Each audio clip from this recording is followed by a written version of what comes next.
Le jasmin.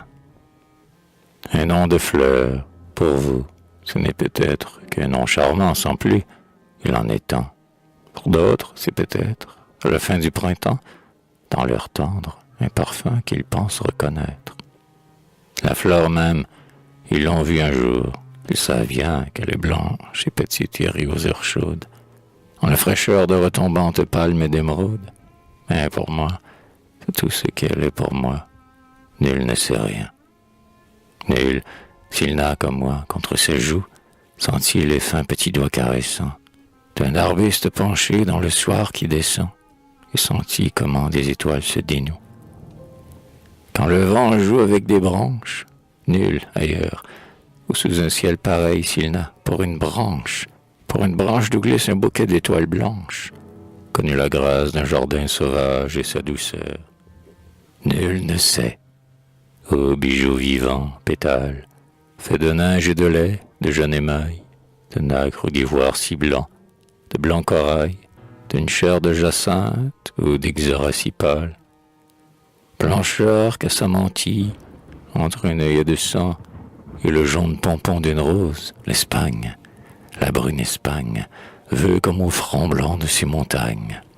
Blancheur qui semble étalissement, blancheur en qui l'on sent quelque chose du cygne, des colombes, de l'hermine, et qui vient, comme l'encens, d'un sol qui brûle sous des cieux éblouissants. Mon jasmin d'Orient, mon jasmin qui retombe. Du vieux mur que je sais dans un jardin gascon, n'êtes-vous pas vraiment tout ce que j'imagine? L'âme des citronniers, des lauriers roses, des glycines, je la respire en vous comme sur un balcon. Tourné vers les pays des caravanes, je suis à la terrasse où des fleurs se défont, comme des glands de perles sur vos fronts, graves petites filles musulmanes. J'en tresse comme vous des colliers à 7 rangs. C'est un vieux marchand couleur de dattes sèches qui me vendit hier ces flacons odorants pour asperger d'ardentes gouttes la nuit fraîche. Et vous pouvez être là-bas, mon doux jasmin, rose comme la rose ou blanc comme l'abeille. Le mimosa d'Égypte a des touffes pareilles, les roses disparant ont ces tons de carmin. Mais vous restez pour moi du blanc des coquillages, minuscules cornets d'albâtre, cire en pleurs, miettes de clair de lune au trou noir du feuillage, fleurs de mon beau jasmin sauvage dont le cœur semble caché dans l'étui blanc d'une veilleuse.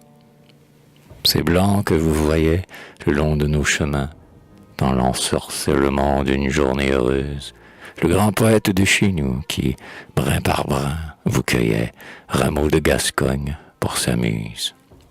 Tout blanc, vous vous tendez aux papillons qui musent autour de l'ermitage, entre les espaliers. Au chapeau du vieux puits, vous mettez une aigrette. Vous couronnez le toit penchant de Fransonnette et, pour l'aveugle parfumé, Castelculier. C'est pourquoi le poète et vous portez sans doute le même nom qu'une fée a choisi. C'est pourquoi l'on vous veut, parant la route de ceux qui vont, chantant les fleurs de leur pays. Jasmin, jasmin d'argent, n'êtes-vous pas l'image de l'étoile que les bergers suivaient avec les mages? La nuit a pris sa cape grise, conduisez à travers les jardins le long pèlerinage. Qui donc verra jamais votre petit visage, si menu, sous les rameaux entrecroisés, tel que moi je le vois sans même ouvrir la porte, sans même avoir besoin de regarder dehors, si c'est le ton du premier scarabée aux ailes d'or. Vous êtes là, si c'est l'hiver, qu'importe, puisqu'à mes yeux, vous ne vous fanez pas. Mystérieux jasmin qui me parlez tout bas, puisque vous ne pouvez avoir pour moi de feuilles mortes.